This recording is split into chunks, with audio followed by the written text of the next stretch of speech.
Hello everyone, are you ready for a very hot DTM weekend? Are you ready for the Lausitzring? Because we certainly are. It's the 7th race weekend of this season, and in fact it's the 25th time today that the DTM is racing here at the Lausitzring, and the man who is leading the championship is René Rast, and thanks to the qualifying, of course, securing pole position, you managed to even get more points. So what is your feeling for the race, and also can you start to feel the title already? Obviously hoping for a good race. It's always the main aim. It's very hot, as you said, but the title is still far away. We still have 6 races to go, and from last year's experience I know what can happen. So if somebody wins 6 races in a row, then things are going to change quite quickly. But obviously I hope that we will clean a race. We haven't had the safety car for long, so I hope there is no safety car coming this time. But there's always risk for safety car. So yeah, we hope to have a clean race and hopefully can finish on the podium. All right, thank you so much. It's going to be an exciting race, and now here's your commentator. So René Rast then in the gun position when it comes to the championship, but there are still 165 points up for grabs between now and the end of the season. Philip Eng in conversation there with Mark Mampay. Rast on 209 points, following his 3 points added to his tally from qualifying this morning. Müller on 170 and Marco Wittmann on 147. And René Rast goes from pole position. So they're confirming Bart Mampay in conversation there with Philip Eng ahead of the start of the first race here at Lausitzring. Good afternoon, welcome to the Lausitzring. And here we are with a fantastic weather situation, which should add to the excitement of the race, and very much looking forward to that. And as you can see, the grid is always a busy place ahead of the start of the race, and being asked to clear the grid. Now, that turbine sits right behind our commentary position here at the Lausitzring, and there have been times when I've been here to this particular circuit where there has been so much fog that you cannot see the turbine turning. Thankfully, that's not the position today. As you can see, good crowd here to enjoy the race action to come from the DTM. 1 or 2 penalties have been applied following qualifying. We'll give you details of those in just a few moments' time. The man doing the chasing in the Drivers' Championship at the moment, as I indicated a few moments ago, is Nico Müller. He's on 170 points. He's 39 behind René Rast as Ferdinand Habsburg warms up. And let's hear from the man that's doing the chasing in the Drivers' Championship, and we'll be starting from P3 on the grid. That is Nico Müller. And I'm here with the super cool Nico Müller. You guys look so cool underneath your umbrellas. Starting in P3 and of course in the championship at the moment you're P2, and obviously it's all about the battle for the title at this point.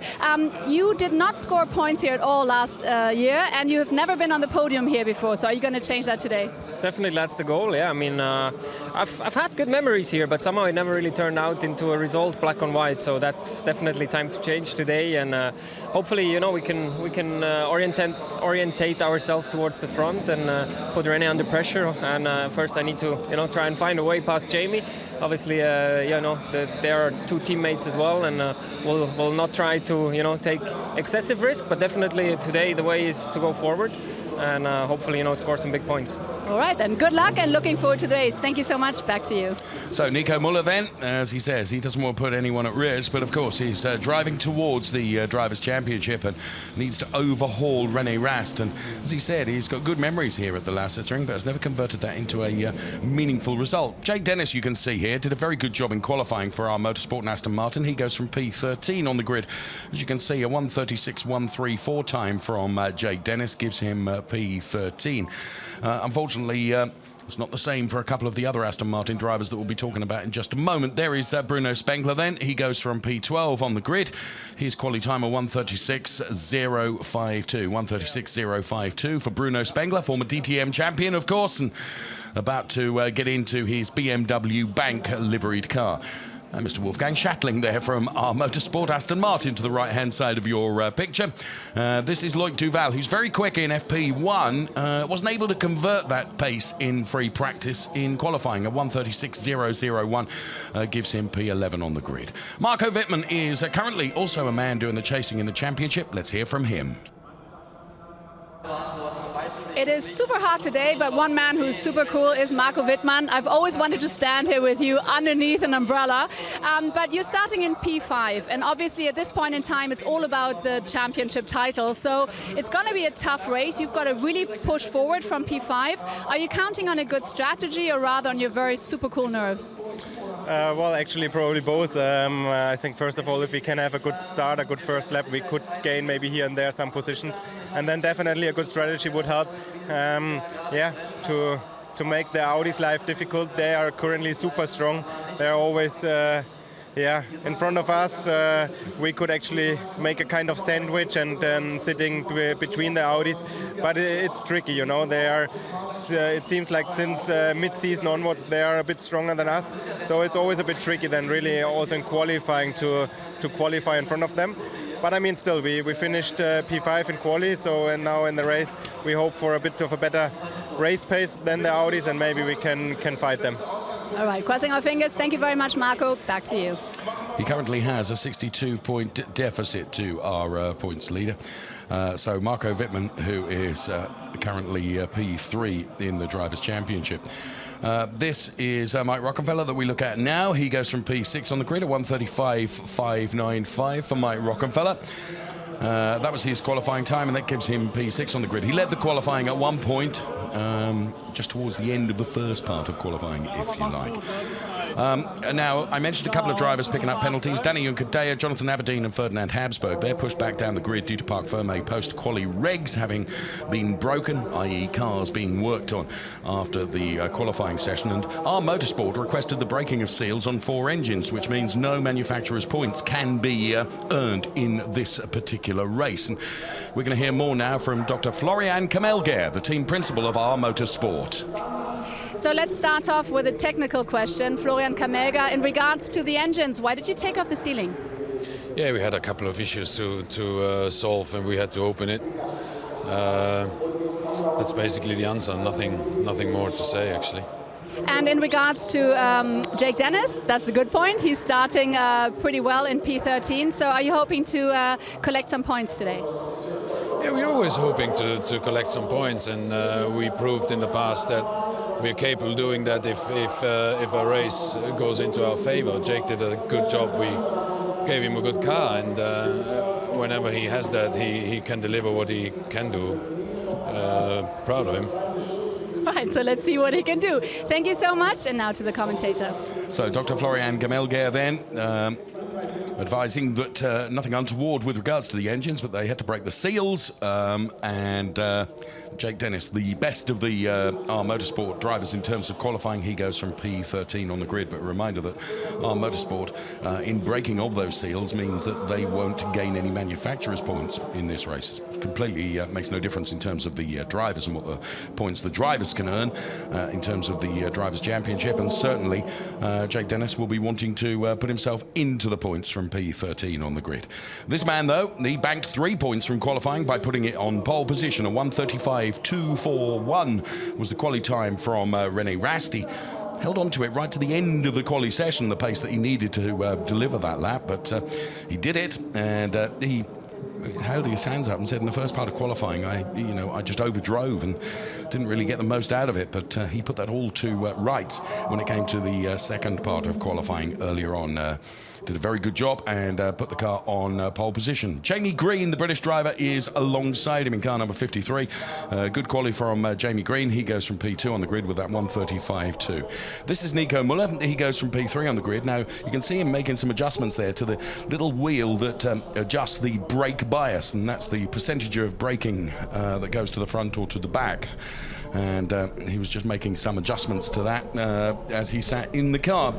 And there's the grid in full, the grid having been cleared now of spectators. And we're looking forward to this race. Philipp Eng is still in the Drivers' Championship chase. He's P4 and on 129 points. Therefore, he's some 80 points behind the points leader. But as I mentioned at the start of the program, there is still 165 points up for grabs, including the points awarded for this race as well. So there's still very much everything to play for in DTM for this season. And we're looking forward to a very exciting race here at the Lausitzring.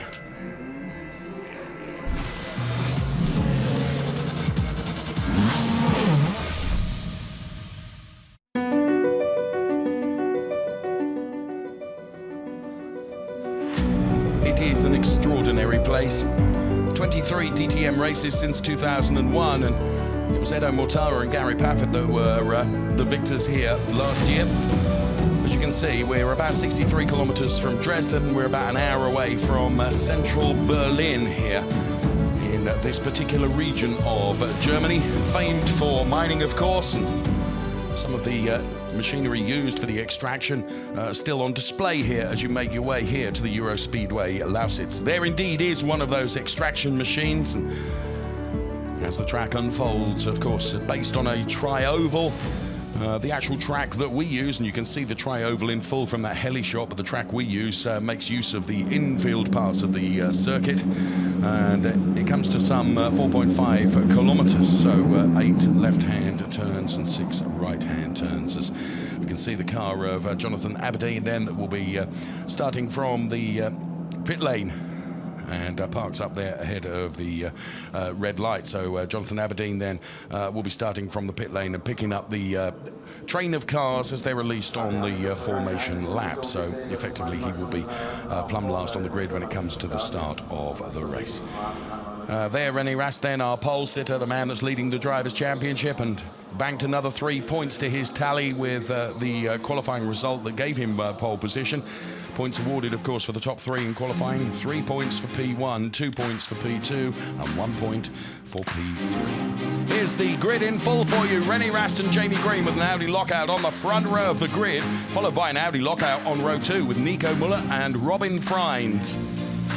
The best of the BMWs, Marco Wittmann goes from P5 with Mike Rockefeller alongside him P6. Then it's Pietro Fittipaldi and Philipp Eng sharing the 4th row of the grid. To the 5th row, where we find Timo Glock and Joel Eriksson in that BMW doubleheader on the 5th row. Loic Duval and Bruno Spengler go from P11 and P12. And from P13, good quality from the R Motorsport driver Jake Dennis, and Sheldon van der Linde, the rookie this year, goes from P14. Paul de Resta and Danny Junkerdea are on the 8th row of the grid. And then, of course, it will be Jonathan Aberdeen and Ferdinand von Habsburg. So Jamie Green's car that we look at now, 135.2, is only beaten by 100ths in terms of René Rast, but Jamie Green going from the front row and into the car of Nico Müller, who is P2 in the Drivers' Championship at the moment, and knows that he has to go forward to try and reduce the gap to René Rast in terms of the haul of points. So what can Nico Müller do from here? Quietly contemplating the 55-minute plus 1 lap race to come. And as you can see, the track makes use of the former oval part of, or parts of the former oval circuit here, with the very, very unforgiving concrete wall sat behind the Audi of René Rast, who of course is driving for the Audi Sport Team Rosberg concern, and they have delivered a fine car for him for this weekend. Alongside Jamie Green, teammate in every respect, because Audi and also Audi Sport Team Rosberg. And there for Saturday, very good crowd here to watch the DTM race action. And the starting gantry you can see to the middle of your picture now, as we take a fantastic look down the grid with the pit purchase of the various teams below us as well. Lovely shot this is. Now, turn number 1 is very much a pinch point here at the Lausitzring. There are some 14 turns, 8 of them left, and 6 of them are right-handers. The lap record, incidentally, was set last year with Marco Wittmann, a 1:39.395. Well, that's going to be bettered in the race, that's for sure, because already we have qualifying times in the 1:35s. 55 minutes plus 1 lap, air temperature 27 degrees. It feels warmer than that, truthfully. It might be quite hard on the tyres. Be interesting to see what the strategies are going to be with regards to tyre wear. Just 7 sets allowed across the course of the weekend. Of course, they have to cover all the free practice sessions, the quali sessions, and the races as well. So the cars have started up, and we are but a few seconds away from the cars being released on their formation lap right now. And indeed, right on cue, René Rast leaves his grid box and away on the formation lap. there you can see the first pinch point here on this circuit, which is turn number 1. It's a very, very tight left-hander. You run a little bit downhill as well. And there you can see the track unfold through turns 2 and 3. It's turn 3 that Robin Freins is at now, ahead of Marco Wittmann. And then you go through the right-hander, which is turn number 4, before turning left at turn number 5, which you can't see, which takes you back onto the first section of X Oval, as Jonathan Aberdeen is released from the pit lane. And it's between turns 5 and 6, which is exactly where René Rast is now, on this elongated section of the oval circuit, before turning left through turn 6 and then right through turn number 7, before almost a hairpin, which is turn number 8. The grid unfolds beneath you on the screen with who's going from where in this DTM race. Row 3, you can see Marco Wittmann and Mike Rockenfeller, and those are the cars that you saw in picture as well at that time, and Pietro Fittipaldi and Philipp Eng. Should mention a good qualifying from Pietro Fittipaldi for the independent WRT team. We can see Lloyd Duval had real pace in one of the free practice sessions, and he'll be disappointed with his qualifying. So here is René Rast now heading up towards turn number 10, which is where they are now, the left-hander, and then snaking through turns 11, 12 and 13 before you come back onto the oval just ahead of turn 14, which is really banked, and you can get a really good run through to the start-finish line. So here is René Rast now making his way through turn number 13, and we look into the garages of Audi first of all, and now with BMW and their driver Marco Wittmann on board with him, and Dr. Florian Kamelger to the right-hand side of your picture there for our motorsport, and to Aston Martin, and that's the split cam of Jake Dennis's car. If there is Vincent Voss of the WRT team, and René Rast then bringing his car into the grid box. Let's hear him guided in. 3, 2, 1, half, stop. Stop. Probably didn't hear the first stop, but he is in the grid box. Here comes Philipp Eng. Just wondering, as we saw René Rast parked up into the grid box, Philipp Eng gives it a couple of revs in anticipation of the start of the race. DTM Race 1 to come here at the Lausitzring. Jonathan Aberdeen is the final driver to pull into his grid box. Of course, he started the formation lap from the pit lane. We await the green flag, which that man in the middle of the track will wave right now. And then the start sequence can get underway. We'll throw the lights to the top of the screen for you. There are 5 red lights, and when all 5 have lit, and once they extinguish, we will be racing. The engine note rises, so too the anticipation. Let's go racing. Good start from René Rast. Jamie Green appeared to bog down a bit. Is Robin Freins going to be able to take advantage of that? Yes, he is. He's right alongside, and Nico Müller through into P2, but Marco Wittmann with a blistering start as well. From P5 on the grid, Marco Wittmann could find himself in P2. He's fighting with Nico Müller for that P2 position, but ends up having to bank P3. René Rast escaping up the road, but a very good start from Marco Wittmann, the BMW driver who knew that he needed to make it count right at the start of this race, and that's exactly what he has done. So for the first time of asking the cars out onto a former part of the oval circuit then, as Jamie Green wheels from side to side there. Terrific pace that they carry as Philipp Eng and Mike Rockenfeller having a ding-dong battle as well, and Philipp Eng gets the better of Mike Rockenfeller, and 3 Aston Martins abreast here. Wow, that was a hairy moment for the R Motorsport Aston Martin cars. So it's Rast from Müller, from Wittmann, from Green, from Freins. Breaking away a bit from Philipp Eng, then it's Mike Rockenfeller and Pietro Fittipaldi. So here comes Rast then, about to close out Sector 2 on this first lap of the DTM race here at the Lausitzring. Rast leading from Müller. But Marco Wittmann advantaged by 2 places right at the start of the race. Jamie Green beginning to make chase now on the Marco Wittmann BMW. So through turn number 13 now, and then the bank turn number 14. As the cars at well over 250 kilometers per hour, as the DRS gets enabled then, they head into turn number 1. Just wondered whether Jamie Green was close enough to take a look at the inside of Marco Wittmann, but he wasn't. So the cars clatter across the curbs on the entry to turn number 1. But everything has settled down nicely then. And 1 lap put in the book. Listen to that sound of these awesome, the most powerful DTM cars ever. Just Rast with some 6/10 over Nico Müller. Then it's Wittmann in P3. Then it's Green, Freins, and Rockefeller, Fittipaldi, Ericsson, and Lloyd Duval rounding out the top 10. Ahead of Timo Glock, who's running in P11. That a lovely camera shot then, as we can see René Rast and Nico Müller. And then the rest of the cars make their way through the right-hander now. So Rast with seemingly everything completely under control right at the start of the race. Jamie Green had whether it was too much wheel spin or whether he just bogged down right at the start, but the start was not perfect for Jamie Green, but it was for René Rast.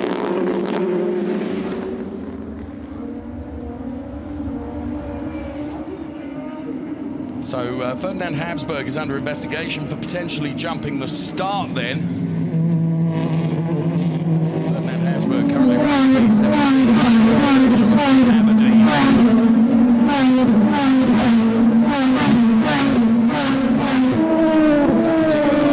The cars get quite close to the wall, but not as close as they do at others.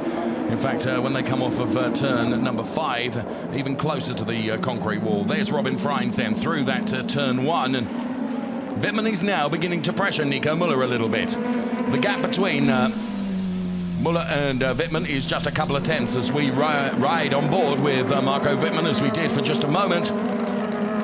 Marco Wittmann, he's laying down, look, the fastest lap so far, a 1:38.370. 1:38.370 from Marco Wittmann. Here's a replay of the start. Robin Freins taking advantage early on, and Marco Wittmann also able to take advantage of the fact that Jamie Green didn't get away quite as sharp as he would have liked to have done. Look at Wittmann, dives to the inside.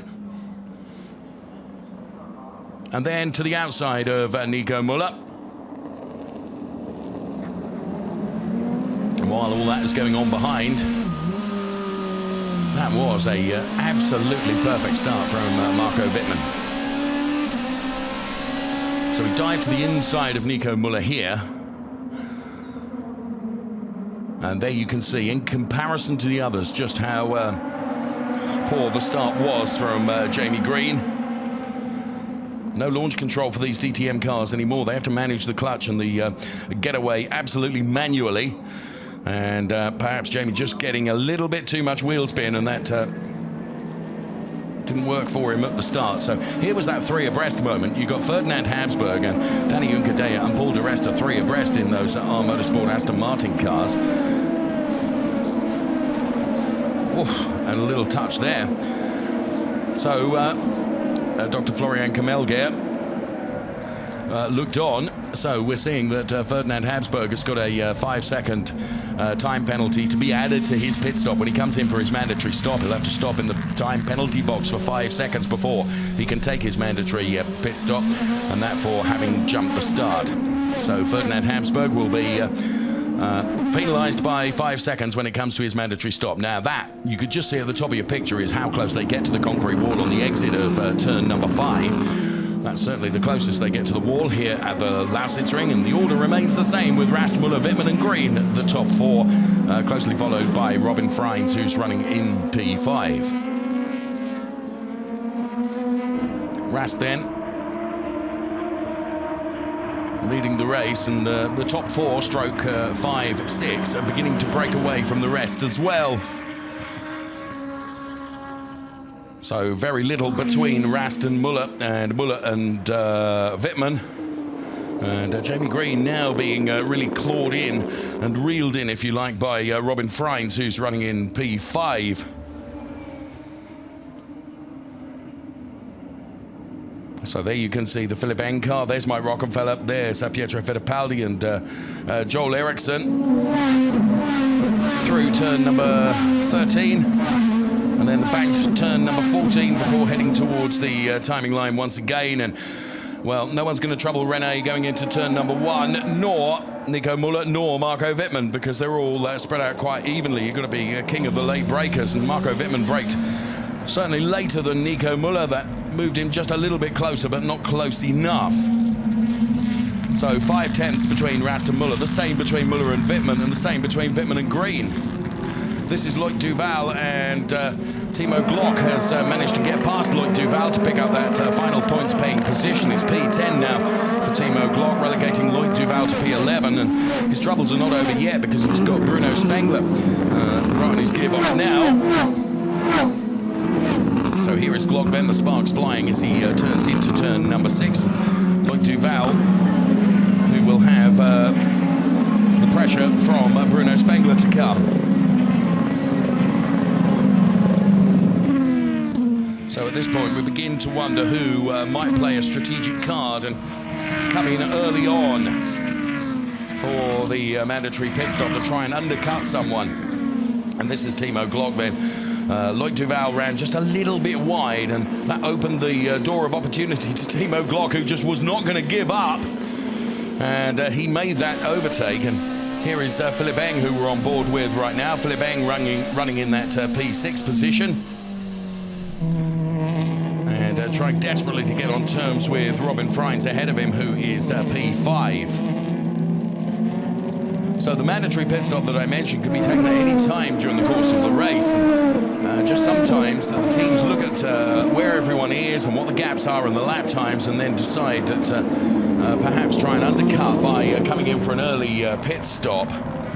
But of course, tyre durability is critical as well. The Hankook tyres, you need them to perform for the entire 55 minutes plus 1 lap, as Jonathan Aberdeen and Ferdinand Habsburg side by side, as Jonathan Aberdeen does go through on Ferdinand Habsburg, who of course earlier on picked up that 5-second penalty for a jump start. So he serves that 5-second penalty when he comes in for his mandatory stop.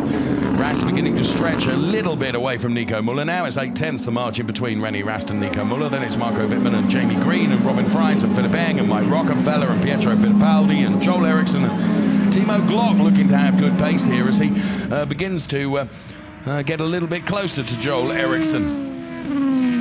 Jamie Green and Marco Wittmann, they're gapped by about, I was going to say 4 tenths, but all of a sudden it becomes much less than that as Jamie Green turns up the wick now on Marco Wittmann.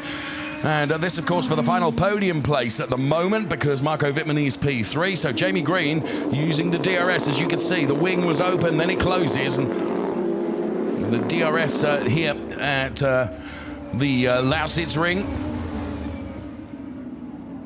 And Jamie Green using that to effect 12 laps of DRS usage during the race. And here comes Green then, as Marco Wittmann has just pulled away a little bit now from the attention of Jamie Green. And it's off the exit of turn 13 and turn 14 where you can sometimes set up a move going into turn number 1. But I don't think Jamie is close enough to be able to do that. If anything, Marco got a little bit closer to Nico Müller then, as all of a sudden René Rast is slowing. René Rast has got a problem. René Rast has slowed. So Nico Müller picks up the lead of the race from Marco Wittmann from Jamie Green. René Rast, the points leader. It looks to be a fault with the car, a problem for René Rast. This is curtains because René Rast is out of the race. So, all of a sudden now, Nico Müller, who's never even taken a podium here at the Lausitzring, is leading the race. And you can see Rast then with a problem with his number 33 car. Well, has the problem now gone away because he's rejoining? But whatever problem, and whether he's able to rejoin, it's a disaster for him. And great news for Nico Müller and Marco Wittmann, who are now P1 and P2. On the pit wall then, Arno Zenzen, the team principal of Audi Sport Team Rosberg, who will be trying to understand exactly what went wrong with René Rast's car, even if it was just a momentary problem. And there is Dieter Gas then, the head of Audi Motorsport. And René Rast now, whatever the issue is, he seems to be able to get going once again. Now this is where he really slowed. It was at turn 3, and he actually pulled the car off the track. Well, Nico Müller almost lost out to Marco Wittmann at that point. And you can see, well, we're listening.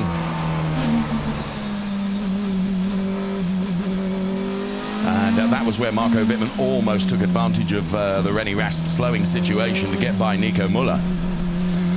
Well, good avoidance by both of them to avoid clattering into the slowing René Rast. René is still running and he's not come into the pit lane, I don't think. No, he's made his way through turn 2 and turn 3. I can sense from, or I can see from our timing monitor.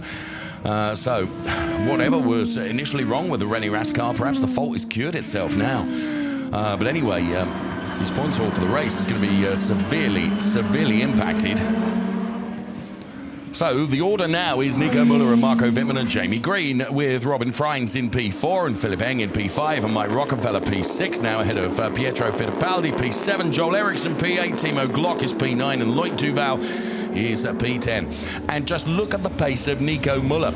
He's really been able to break away from Marco Wittmann now. Has opened up something like an 8/10 margin between himself and the P2 driver currently. Mike Rockefeller beginning to pressure. Philip Eng now.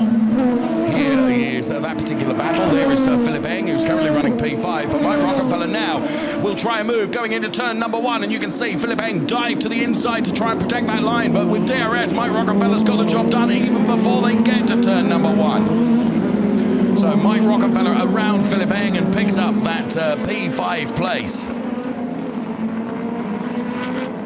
And Rast is slowing again.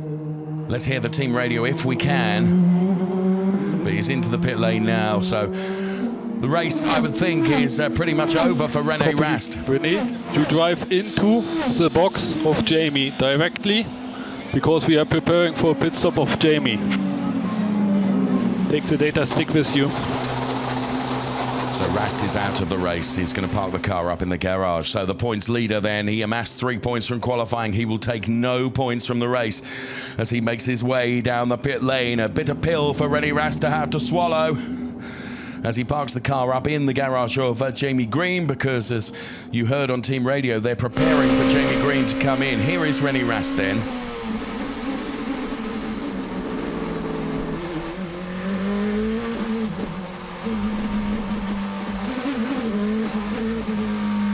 Right, let's try and find out what was wrong with René Rast's car, because Arno Zensen is the team principal. He's with Verena right now. What a dramatic end of the race for René Rast. Arno Zensen, we just found out he retired his car. What do you think is a technical problem, or do you know?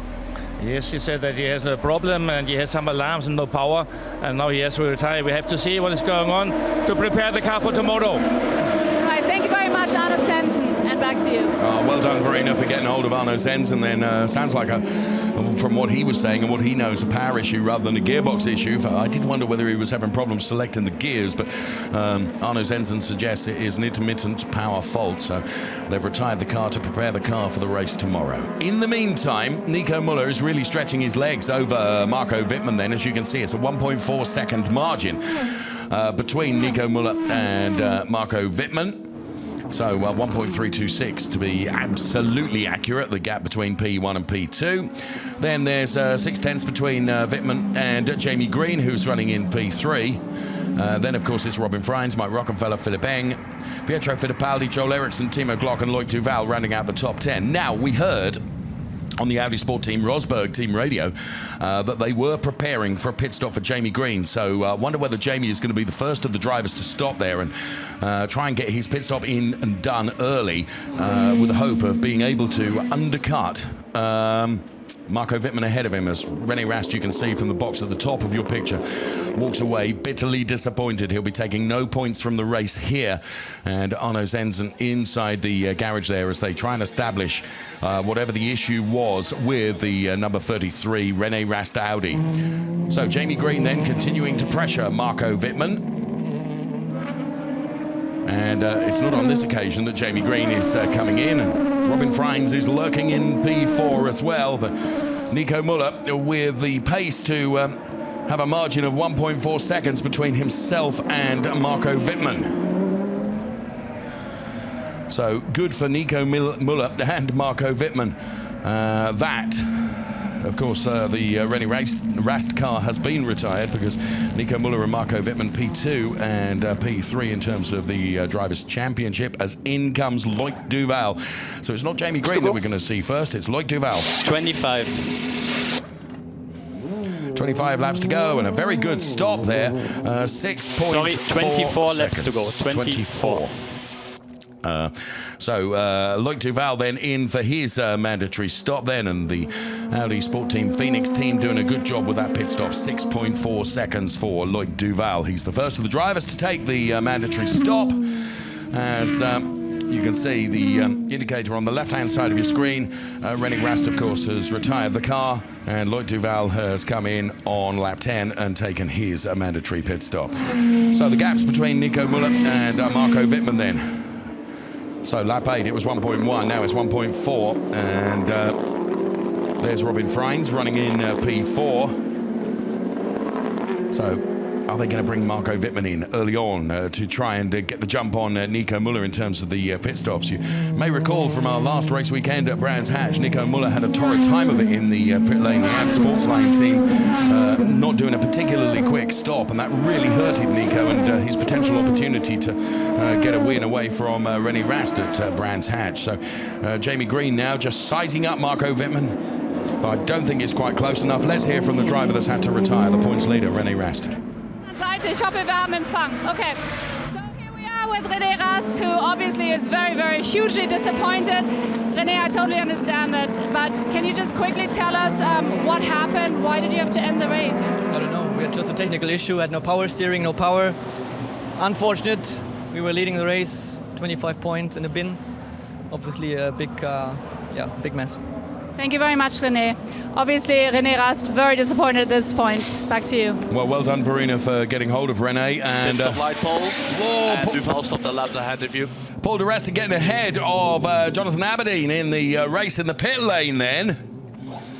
By millimetres, as you can see. And as we heard from René Rast then, it was not only no power, but also no power steering that... as he says, it's a big mess because it is 25 points gone away for René Rast. So this was Paul de Resta.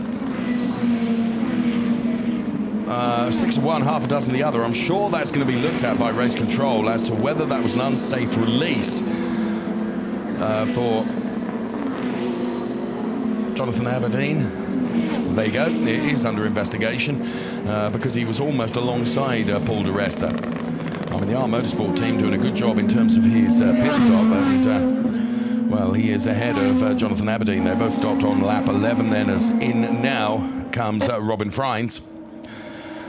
So Robin Freins from P4 in the race then.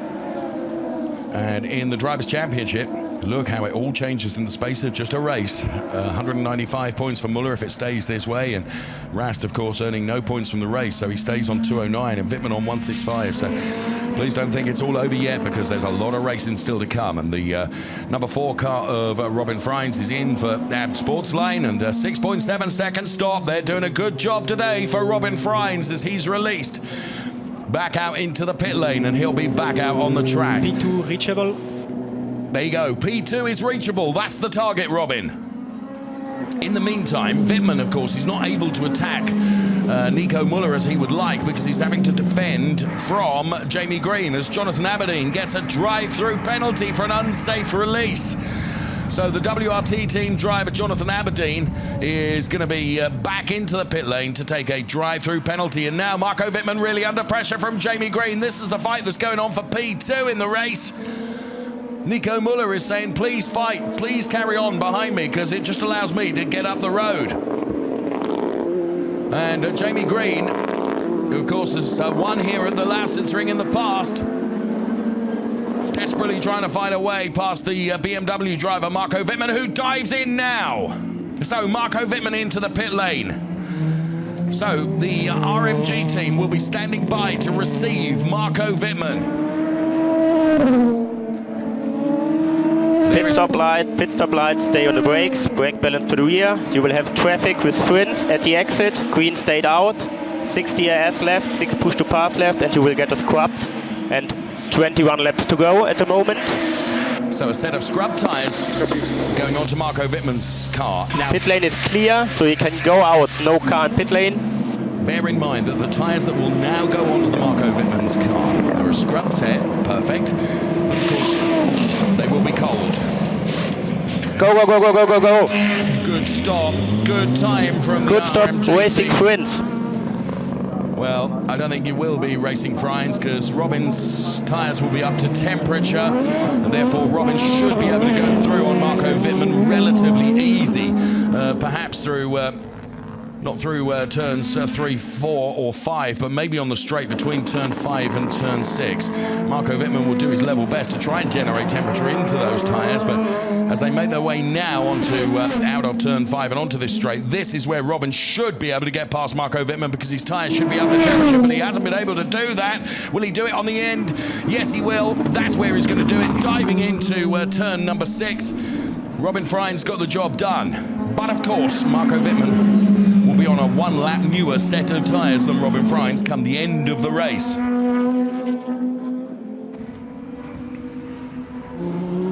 And now the race leader is in. Here comes Nico Müller. He's never even had a podium here at the Lausitzring.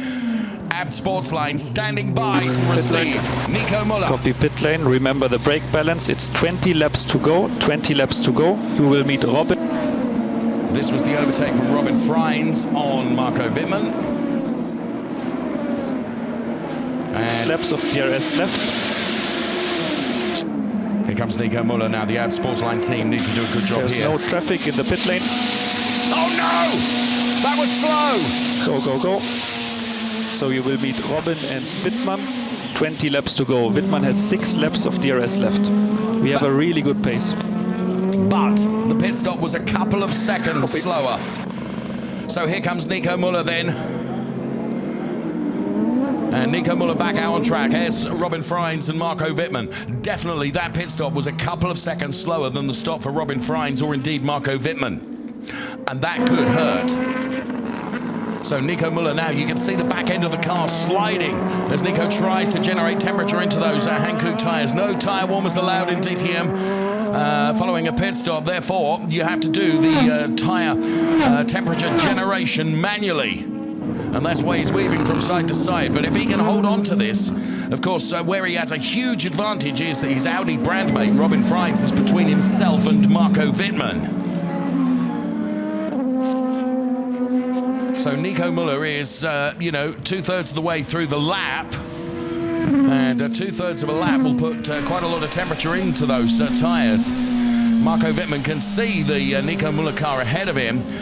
But he's got the number 4 Audi also ahead of him, acting as something of a Philip Eng big lockup and big lockup too from Pietro Fittipaldi coming into the pit lane. On board with Philip Eng then as he adjusts the brake bias now, because of course you've got a new set of rubber going onto the car and 19 laps remaining, 19 laps. Copy. Need to adjust the brake bias for when you return out onto the track. So the number 25 BMW of RMR and Philip Eng is in. 6.4 is the best we've seen. Stop. Oh no, and he's Go. That would have been an unsafe release. Come on, now I have this guy in front. And sure enough, he's lost out to Pietro Fittipaldi. Because if it had kept going, that would have been judged to be an unsafe release. And I mean, it might still be looked at, truthfully, because he had been released. And now Philip Eng loses out to Pietro Fittipaldi ahead of him. So he gives it the gas now and tries to generate some temperature into those tyres. Those yet to stop, Jamie Green, who could be the big winner here potentially, Mike Rockefeller, Joel Ericsson, Timo Glock, Bruno Spengler, Sheldon van der Linde, Jake Dennis, Ferdinand Habsburg. Stop. Go. Come on, now I have this guy in front.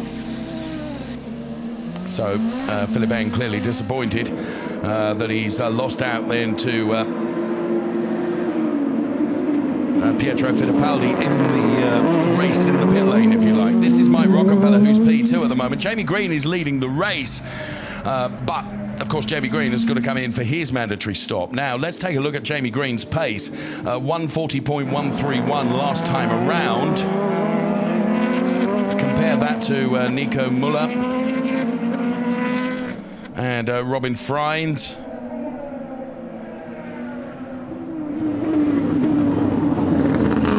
So Nico Müller last time around was a 138.890, so significantly quicker than Jamie Green. So when will they pull Jamie Green in? Of course, Audi Sport Team Rosberg driver ahead of Mike Rockenfeller at the moment. So it's Green and Rocky, then it's Joel Eriksson, Timo Glock, Bruno Spengler, Sheldon van der Linde, Jake Dennis and Ferdinand Habsburg. Those drivers still yet to take their mandatory pit stop. Of those that have stopped, leading is Nico Müller ahead of Robin Freins and Marco Wittmann. And then it's Loic Duval and Pietro Fittipaldi and Philip Eng and Danny Juncadella, Paul de Resta and Jonathan Aberdeen. And there is Nico Müller then.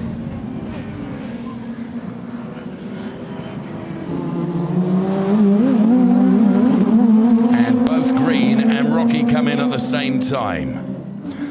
So a battle between Audi Sport Team Rosberg and the Phoenix team. As these two cars come in from the lead of the race, and also coming in Joel Eriksson and Timo Glock. Who is behind you, Duval, and Eng and Wittmann ahead of us. So Rocky peels off then into his pit box, and so too Jamie Green now as the guys go to work. 6.4 second stops, so good times.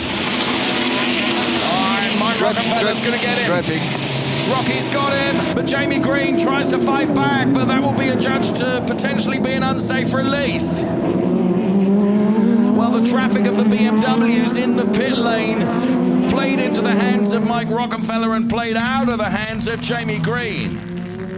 Here's Loic Duval, who of course stopped on lap 10, so his tyres well up to temperature. Jamie Green under investigation for an unsafe release. Knew that was coming. Absolutely unquestionable.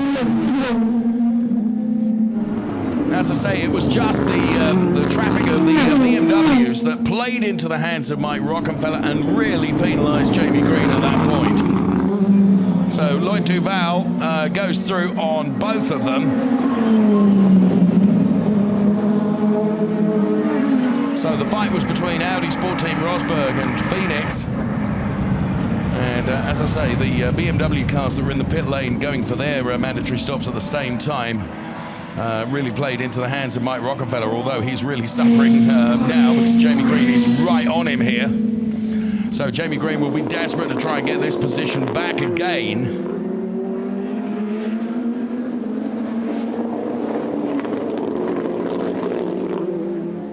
And Timo Glock with a problem.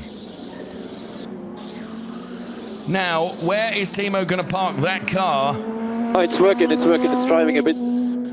So Jamie Green gets a drive-through penalty for an unsafe release. Now, Timo Glock has been able to put that car into a position of safety, so we're not going to see a safety car because of his retirement. I just wondered if he was going to park it on the grass there. That could have been a problem. So Timo Glock is out of the race. And stops the car, and we only have Sheldon van der Linde and Ferdinand Habsburg to stop now because Bruno Spengler and Jake Dennis have come in. Now this for the unsafe release on Jamie Green then, and in fairness,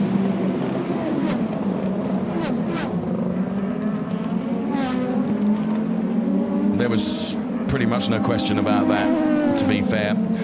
And therefore, Jamie Green gets a drive-through penalty for that unsafe release.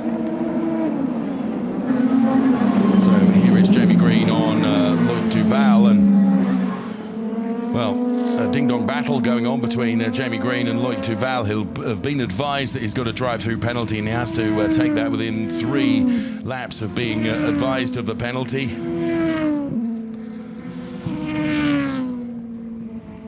So the real order then in the race is Müller, Freins, Wittmann, the 1, 2, 3. When you consider that even though Sheldon van der Linde and Ferdinand Habsburg are P1 and P2 in the race, they are yet to stop for their mandatory stop. So Jamie Green then, who is currently running P7, which would be P5, it's not going to stay that way because he's going to come in for his drive-through penalty. As in now comes Sheldon van der Linde from the lead of the race. Slow pit stop for Bruno. So the RBM team going to watch your line on the exit. Going to go to work on the Sheldon van der Linde car.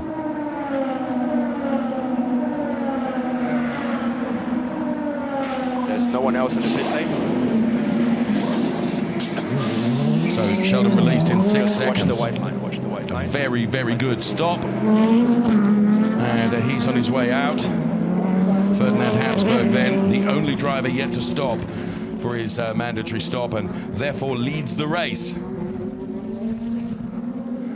So Sheldon van der Linde then, one of the rookies into DTM this year and has acquitted himself really, really well, is ahead of Bruno Spengler. But of course Bruno Spengler's tyres will be up to temperature. He stopped on lap 18. So there is the number 62 car of Ferdinand Habsburg, the R Motorsport Aston Martin driver, being hounded now by Robin Freins. And this perhaps an opportunity for Marco Wittmann to get ever closer to Robin Freins. We ride on board with Marco Wittmann here. And Marco Wittmann, I would think, will make short work of getting past the R Motorsport Aston Martin Vantage. So Marco hugging the curbs then. And now putting himself to the inside of Ferdinand Habsburg. Not going to be close enough to try and move on Robin Freins going into turn number 1. So race leader Nico Müller, then it's Robin Freins and Marco Wittmann. Because Marco Wittmann through turn number 1 does go through on Ferdinand Habsburg, who's actually P4 in the race as Jamie Green comes in to serve his drive-through penalty.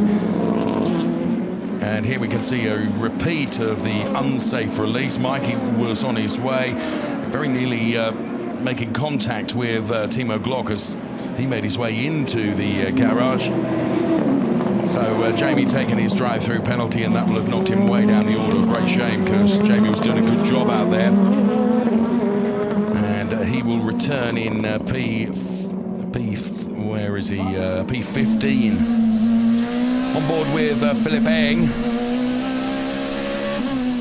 who has managed to get past the Pietro Fittipaldi car. You will recall that Philipp Eng had to hold on and allow the Fittipaldi car through on the pit lane. So the order is Müller, Freins, Wittmann, then it's Mike Rockefeller, Lloyd Duval, Philipp Eng, Pietro Fittipaldi and Joel Ericsson. Because Ferdinand Habsburg yet to stop, of course, and 20 minutes of the race plus a lap remaining.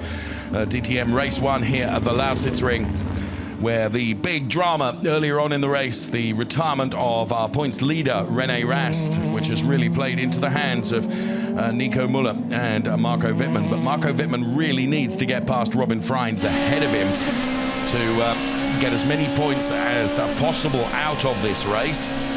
As in comes Ferdinand Habsburg. The penalty area. Of course, he has a 5-second time penalty first for having jumped the start. So he's held for 5 seconds. The stopwatch goes on, and he is released now. Go, go, go, go, go. And straight to the pit stop. You will get the used set of tires.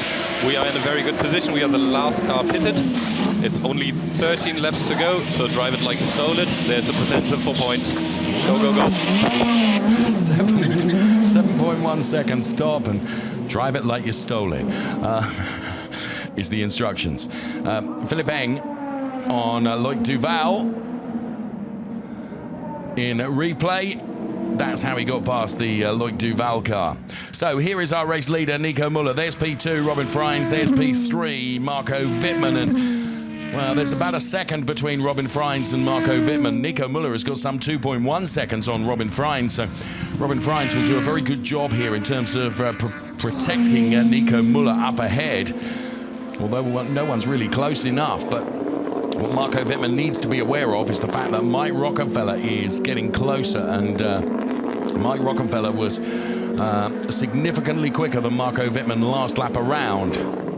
So what he doesn't want is for his P3 position to come under threat, which it will do with the pace that Mike Rockenfeller is showing currently. So Nico Müller, having not only never won a race in DTM here at the Lausitzring, hasn't even been on the podium here, and he is leading the race from Robin Freins and then Marco Wittmann. But keep your eyes on this man, car number 99, Mike Rockenfeller. Mike Rockenfeller's last lap was in the 138s. The 3 cars ahead of him were in the 139s. And we've still got 17 3/4 minutes plus a lap to come. So this could be very good for Mike Rockenfeller. There is Timo Glock. Of course, we have seen 2 retirements, Timo Glock and René Rast. And is this potentially another? It's Sheldon van der Linde. So Sheldon van der Linde then.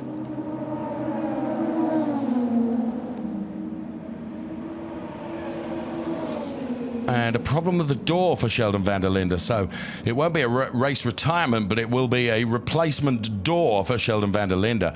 You can see them standing by there with a passenger side door as well. But Sheldon is released back out onto the track again. So it's not a race stopping incident for Sheldon van der Linde, but it's really hurt his position in the race, that's for sure. So Marco Wittmann has got wind of the fact that Mike Rockenfeller is chasing, and he's closed the gap to Robin Freins a little bit.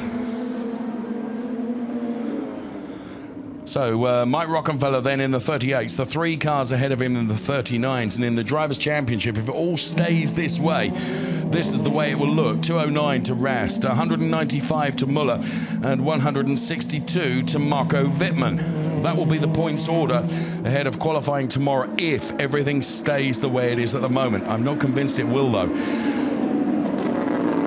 So Mike Rockenfeller not close enough on this occasion to have a go at Marco Wittmann going into turn number 1, but it's not going to be many more laps, I don't think, before he is going to be in a position to do so, because again, over the last lap, the 3 drivers lead going P1, 2 and 3 were in the 139s, and Mike Rockenfeller in the 138s.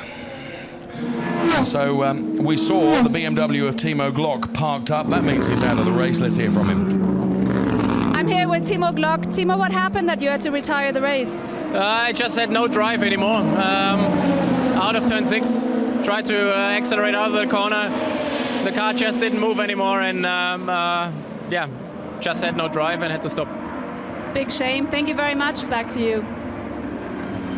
So transmission issue potentially for Timo Glock. Just had no drive, he says, coming out of turn number 6, and had to retire the car. So Timo Glock sadly adds to the retirement of René Rast. So a BMW and an Audi both out of the race with 15 minutes plus a lap remaining. And Mike Rockenfeller getting ever closer to Marco Wittmann. The gap between Wittmann and Rocky then is coming down lap after lap after lap. There's our race leader, Nico Müller. There's Robin Freins.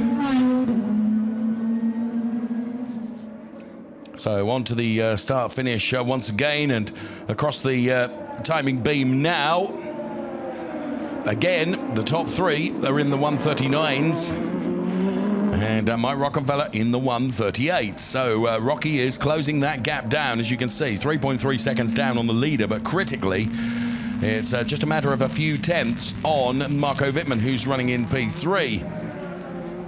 So Marco doing his level best to hold on to that P3 position, but rather than fighting Robin Freins ahead, which, to be truthful, doesn't look like he's got the pace to be able to do that, he's having to think about defending that P3 position. Nico Müller then our race leader with a 1.7 second margin over Robin Freins, who's running in P2.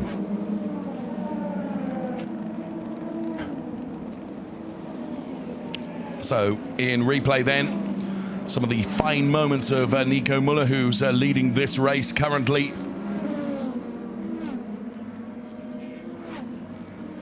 We have had everything. We've had retirements, drive-through penalties. It's not over yet either, because Mike Rockenfeller can see a podium opportunity here.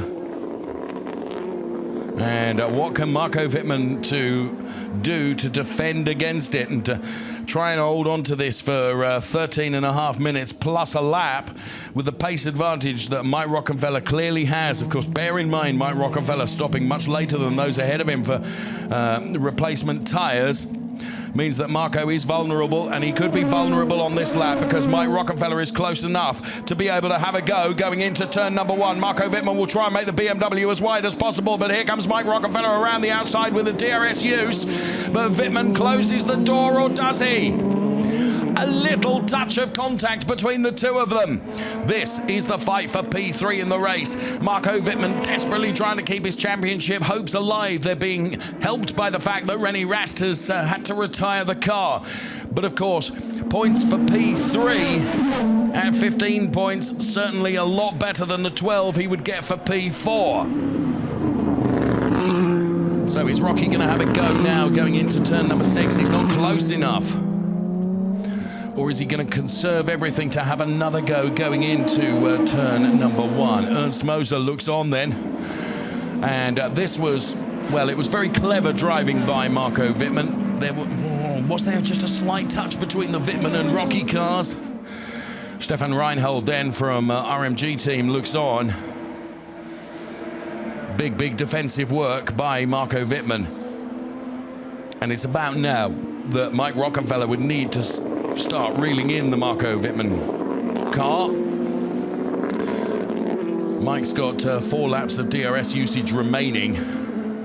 Wittmann in turn has got some 6 laps. There's Nico Müller and Thomas Biermeier from AB Sportsline looking on. Oh, I thought we might get a smile, Thomas, but of course the race is not done yet. So Müller across the line. Here comes Freins. Here comes Mike Rockenfeller. He's not as close this time as he was previously. Is he trying to lull Marco Wittmann into a false sense of security, and will he become the king of the late breakers? Well, no is the answer to that. But now, as the back end of the Marco Wittmann car just looked a little bit loose then. And that allowed Mike Rockenfeller to get a little bit closer. Philipp Eng and Loic Duval are running P5 and P6, and Loic Duval looks to be perhaps clawing back that gap from Philipp Eng. Philipp Eng, of course, overtaking Loic Duval earlier on in the race. Into turn 6 go the leaders. And here comes Philipp Eng, and then Loic Duval, and then it's Pietro Fittipaldi and Joel Ericsson, who are running in P7 and P8 respectively. So Loic Duval then trying to reel in the BMW of Philipp Eng.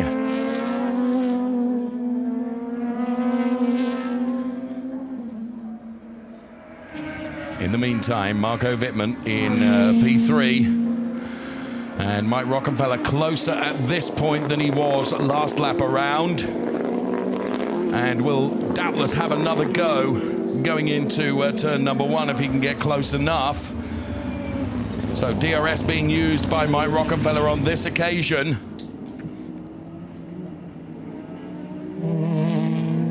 And now, as they come back onto the oval at turn number 13, Rocky will use everything that he's got to try and close that gap to Marco Wittmann. Wittmann will dive to the inside, I suspect, to protect the inside line. Sure enough, that's what he does. Rocky then has to go to the outside, has slight advantage now, and he does go through. Well, just enough racing room was left by Marco Wittmann, and that means that Mike Rockenfeller goes through to pick up that P3 place.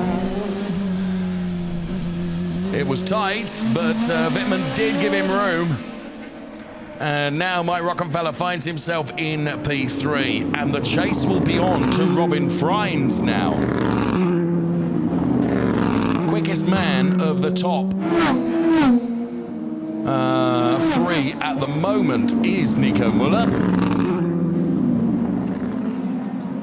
And Mike Rockenfeller still with a pace advantage over the what is now 2 cars ahead of him, but 8 3/4 minutes of the race remaining plus a lap. And this was Mike Rockenfeller. Didn't quite get it done before turn 1, but at that point there was no question about it. Marco Wittmann was going to have to yield and allow space for Mike Rockenfeller to race, and that's exactly what he did. I've seen plenty of examples in the past where that door would have been firmly closed, but in fairness, Mike was far enough alongside the Marco Wittmann car that was never going to happen. So you can see now that Rocky has got past Marco Wittmann, the pace advantage he has. He's opened up something like 6 car lengths on that Marco Wittmann BMW. Philipp Eng, Loic Duval, then Pietro Fittipaldi and Joel Eriksson. P7 and P8, the Fittipaldi and Ericsson battle.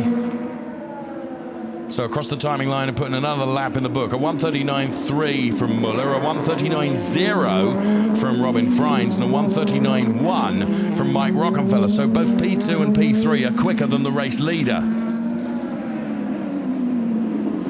So Joel Eriksson with DRS use gets closer to the number 21 car of Pietro Fittipaldi, but wasn't able to capitalize on it. So this fight then is for P7, Pietro Fittipaldi for the WRT team, and Joel Eriksson for the RBM BMW team. And here comes Joel now. Will he try a late move to the inside of Pietro Fittipaldi? No. Discretion the better part of the valor there. But he is close enough to have a go at Pietro Fittipaldi. There's no question about that. Now, overtaking on this infield section is not so easy, but it's your pace and your use of this tarmac through this infield section to set yourself up for a perfect exit of turn 13. And that gives you the blast around turn 14 to set up a move potentially for going into turn number 1. So we pick up on Philipp Eng and Loic Duval, who are P5 and P6. To be fair, Pietro Fittipaldi looking good through this midfield section of the track then. So they're approaching turn number 13 now. And this is where Joel would need to get really, really close. Here comes Philipp Eng and Loic Duval, and we await Pietro Fittipaldi and Joel Eriksson. Don't think Joel is going to be close enough at the moment to be able to really trouble Pietro Fittipaldi going into turn number 1, although he uses the DRS, and he wasn't as close on that lap as he was on the previous lap to the WRT Audi of Pietro Fittipaldi. So Pietro Fittipaldi running in P7.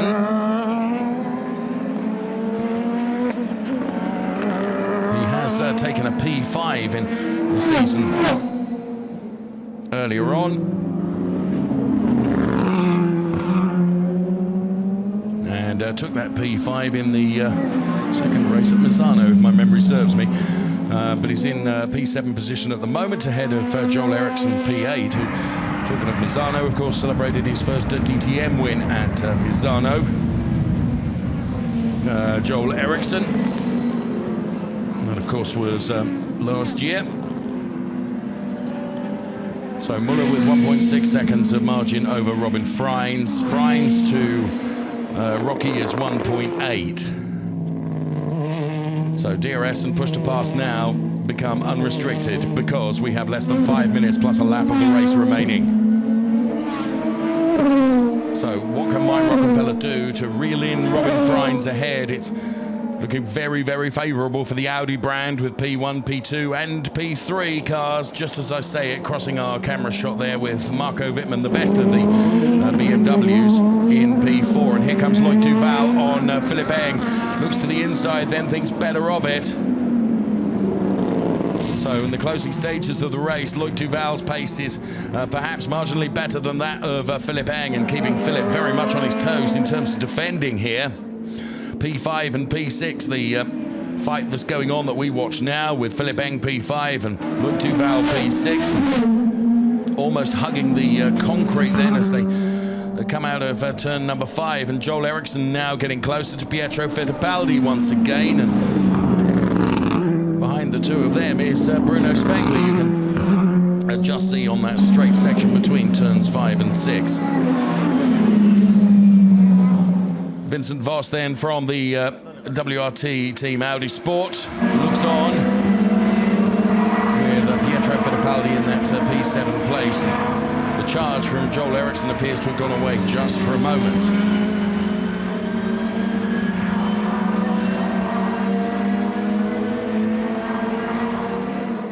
Philipp Eng with DRS use, and that is able to counter any use by Loic Duval of the same facility.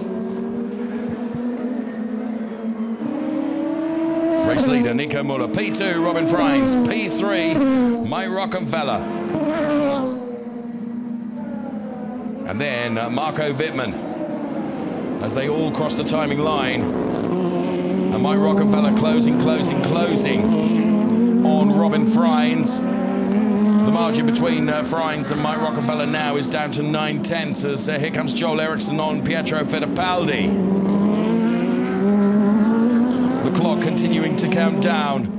Just about 2.5 minutes plus a lap remaining of this DTM race at Lausitzring. And Pietro Fittipaldi desperately trying to protect that P7 position from the BMW driver Joel Ericsson. Mike Rockenfeller, 1:38.927. Significantly quicker than Robin Freins ahead of him. You can see the margin between the two, how it's come down over lap 29, lap 30 and lap 31. 1.8 to 1.5 to under a second now. So Robin Freins, for all he's worth, trying to hold on to this P2 position, but Mike Rockenfeller is pushing and pushing hard. It's all playing into the hands, of course, of Nico Müller, who's able just to focus on his pace ahead, and it's just got a sizable gap as Thomas Biermeier from Abt Sportsline looks on. Of course, it would be great news for that particular team, given that they run both Robin Freins and Nico Müller. However, there is some pressure to come from the Audi Sport Team Phoenix driver Mike Rockenfeller. It ain't all over yet. To be fair, Robin Freins clawed a little back and lapped at exactly the same time as Mike Rockenfeller for the last lap. So Robin really trying to respond to the pace that Mike Rockenfeller is showing here.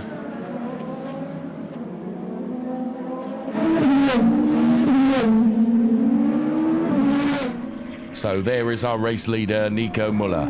Then is P2, Robin Freins, and here we can see Jake Dennis and Danny Juncker-Deyer just out of the points. It's P11 and P12 for the two our Motorsport Aston Martin drivers. Paul de Resta running in P13 and Ferdinand Habsburg down there in P15. So Jake Dennis at the moment heads the Danny Juncker-Deyer car. And in the Drivers' Championship, if everything stays this way, 209 points to René Rast, 195 to Nico Müller, 159 to Marco Wittmann, 139 to Philipp Eng, and 123 to Mike Rockenfeller.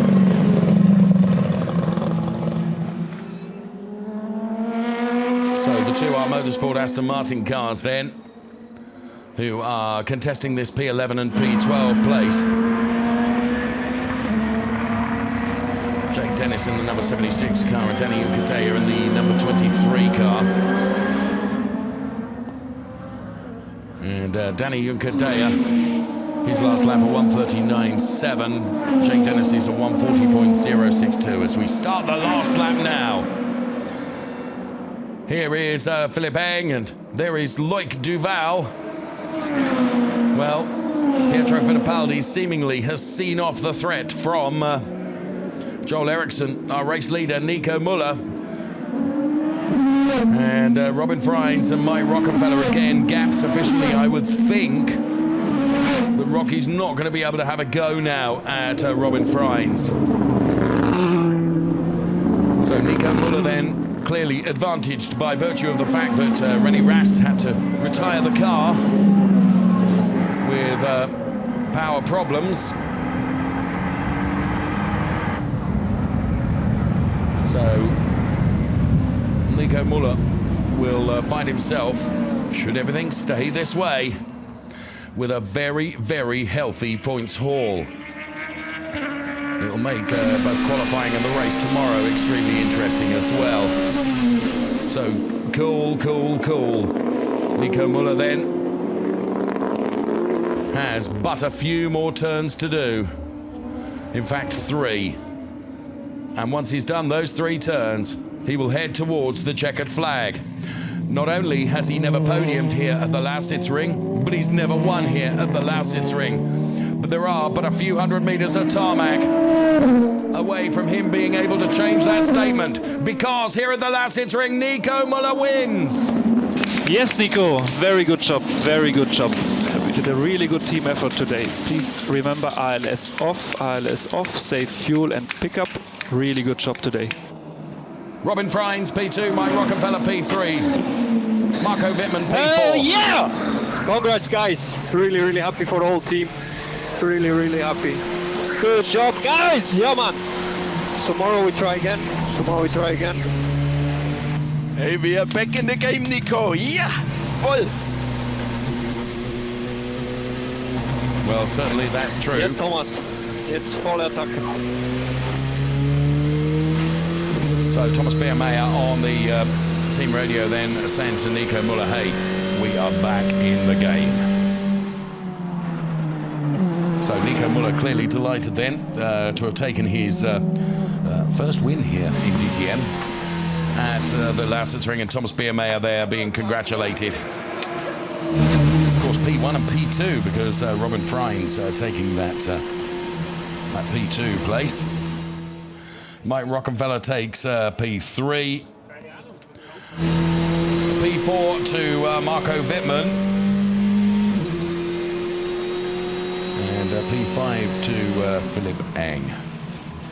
So Nico Müller then making his way back.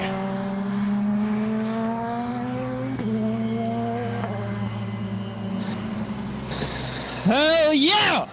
Congrats, guys. Really, really happy for the whole team. Really, really happy. Good job, guys. Yeah, man. Tomorrow we try again. Hey, we are back in the game, Nico. Yeah! Voll! See, now, you may recall my mentioning earlier, not even a smile from Thomas Beermeyer. At that point, of course, the race wasn't done, so he had every reason not to smile. But once this man and that man had taken P1 and P2, all of a sudden, Thomas Beermeyer adopted very much a smile. And there, the checkered flag on the car of Nico Müller, and congratulations being offered by Robin Freins.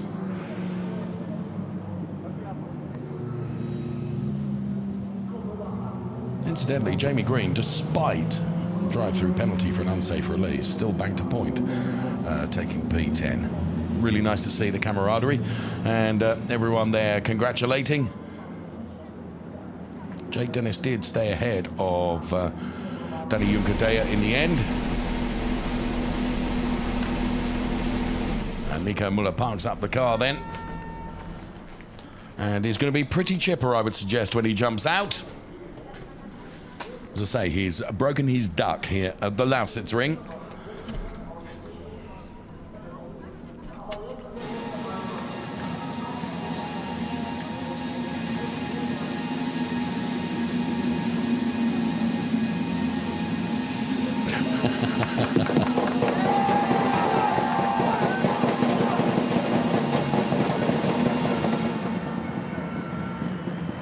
So Nico celebrates then.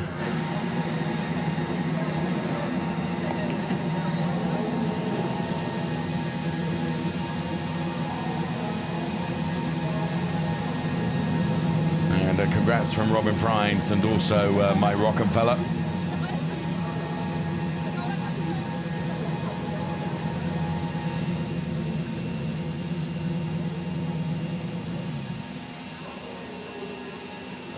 Drivers being weighed, and then of course they'll be heading for their particular teams, as you can see.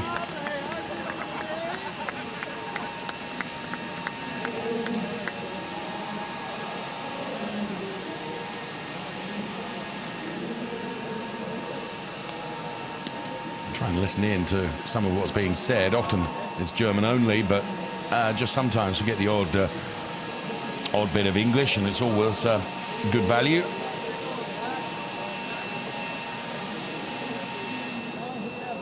Hey, Nico! There you go.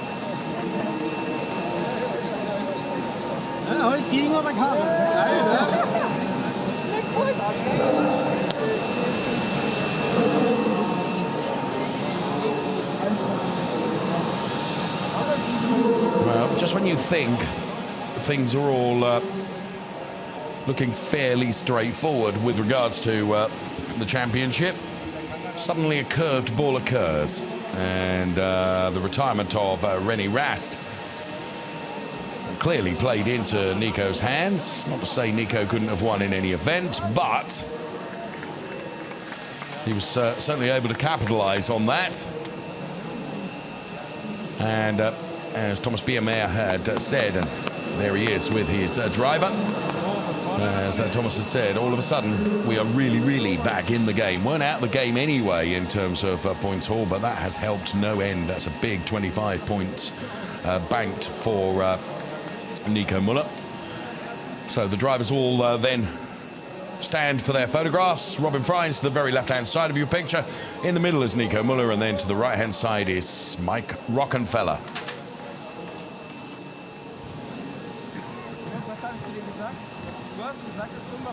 All smiles, and here's confirmation of the result then. Nico Müller taking the win from Robin Freins, P2, then it was Mike Rockenfeller, P3. Marco Wittmann banked what he could from P4, then it was Philipp Eng, Loic Duval, Pietro Fittipaldi, Joel Ericsson, Bruno Spengler and Jamie Green, with Jake Dennis ahead of Danny Junkadea, Paul de Resta. Then it was Jonathan Aberdeen, Ferdinand Habsburg, Sheldon van der Linde, and of course we lost Timo Glock and René Rast, and Robin Freins takes P2. Let's hear from him. So here I am with a very happy man, Robin Freins. Congratulations to P2. You had 4 podiums this season. Last time in Brands Hatch, now here. So I guess it can continue like that for you, can't it? Yeah, definitely.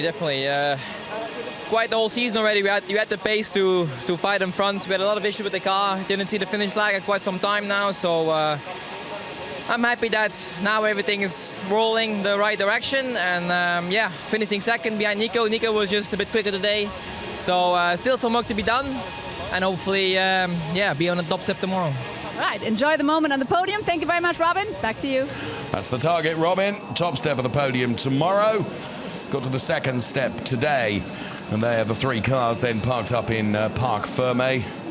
And there is Mike Rockenfeller, who has taken the P3. In conversation, that conversation sure as heck will be in German, so we won't be able to understand very much of that, but in the Drivers' Championship then. All of a sudden it looks very different. René Rast, 209 points. Look at Nico Müller now, 195. Then Marco Wittmann on 159 and Philipp Eng on 139. It's far from all over yet. Another 3 points up for grabs in qualifying tomorrow ahead of the race. And there you can see the rest of the Drivers' Championship points there. So a lot of racing still to come. Race to come here at Lausitzring tomorrow. Then, of course, we're off to the Nürburgring and Hockenheim as well. So still lots and lots of points up for grabs. Let's take super slow-mos to the top 3. First of all, P3, Mike Rockenfeller.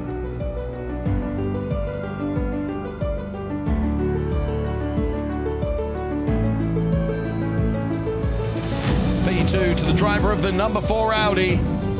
It's Robin Freins.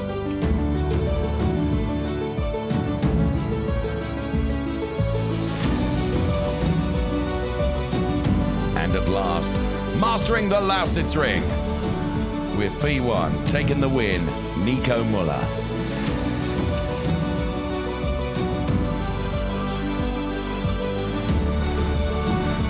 And on the podium, he looks jolly pleased with himself.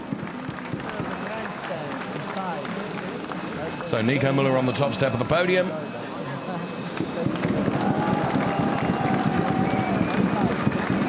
Robin Freins. And here comes Mike Rockenfeller then to get onto the third step of the podium. I saw Chris Nissen there. Perhaps one of the podium presenters, and Peter Mucker there as well, I can see. National anthem to play out for Nico Müller then, but first, of course, Ab Sportsline have to be on the podium. And national anthem now to play out for Nico Müller.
So the anthem plays out for Nico Müller then, race winner at Lausitzring. He said in the pre-race interview, Lausitzring is always favoured, but it's never really worked for him. But it has today, as Chris Nissen then, former DTM star, making the trophy presentation to our race winner, Nico Müller. I thought it was Chris Nissen stood there. Also standing there, I can see Peter Müller. And a team trophy also being presented to the Ab Sportsline team. All being saluted for the efforts and work to engineer that race-winning car. Peter Müller here, who's racing this weekend in one of the historic cars, former DTM team principal, of course, and well-known name and personality in motorsport, that's for sure, and a super guy as well. Making the trophy presentation.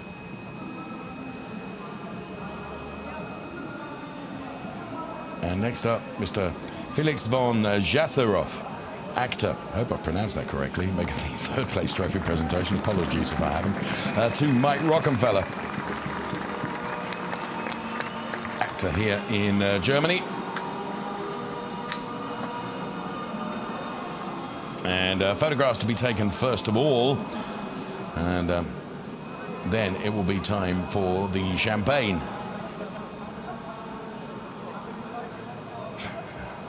Mike telling a joke to Nico Müller there on the podium. I don't know whether you could see that. Okay, now who's going to be the first with the carbon champagne then? Müller, I think. Perhaps it was Rocky. Ab Sportsline, of course, clearly getting quite a lot of it, as you can see.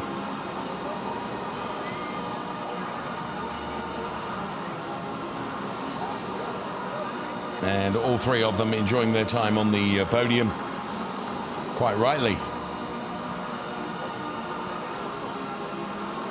And I never tire of saying this. Bear in mind, as we look at the podium for race one,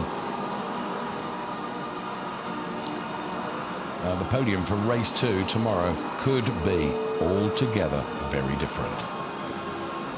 You never take for granted what happens in DTM, and doesn't give us necessarily a form guide for how the result of the race will be tomorrow. Right in the middle of the picture, holding the microphone, is Ollie Sittler then, who does such great work for DTM Fan TV, and he's in there with the race winner Nico Müller. And here then is the Joel Ericsson car. But that is a great image of Nico Müller taking the checkered flag and, of course, the race win. And putting himself very much back in the championship chase. He wasn't out of it anyway, but By Jiminy, the addition of those 25 points for the victory today is really, really helpful indeed.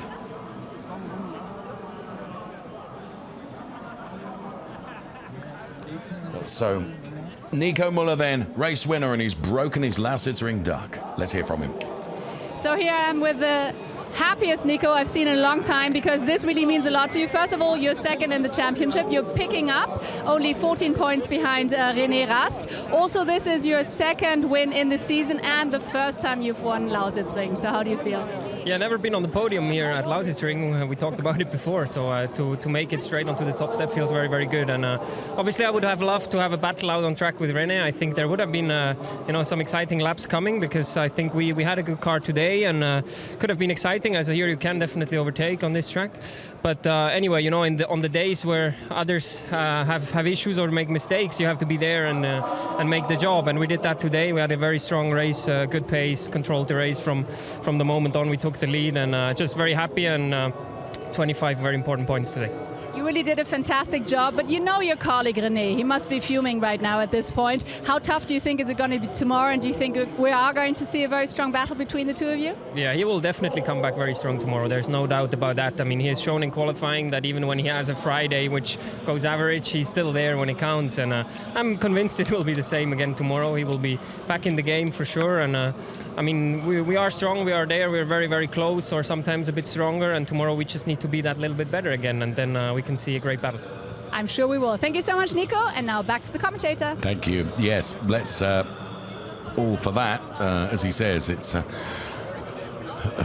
very minuscule differences between the two of them, and therefore he will come back fighting tomorrow. René we're talking about, but of course Nico will come back fighting tomorrow as well, and he will be buoyed by the confidence of what he's been able to achieve today. There's no question about that. So I expect it's going to be very, very tense tomorrow as well. So as we see Nico Müller celebrating then, reminder of the top 10 as Nico Müller and Robin Freins and Mike Rockenfeller, the top 3.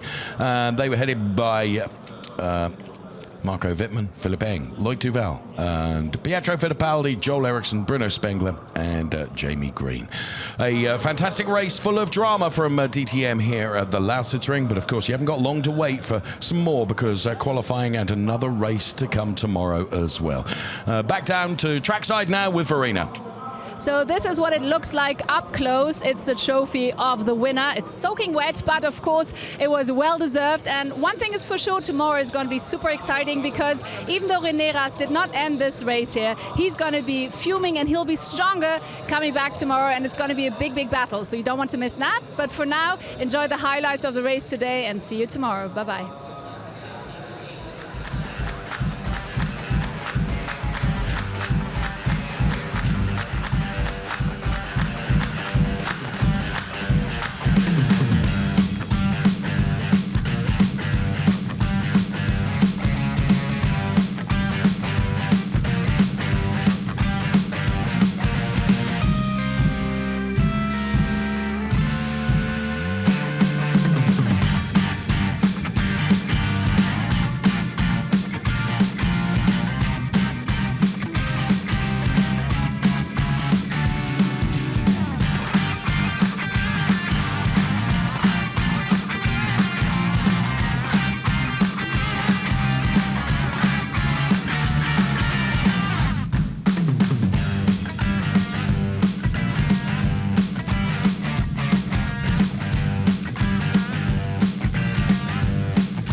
Stop.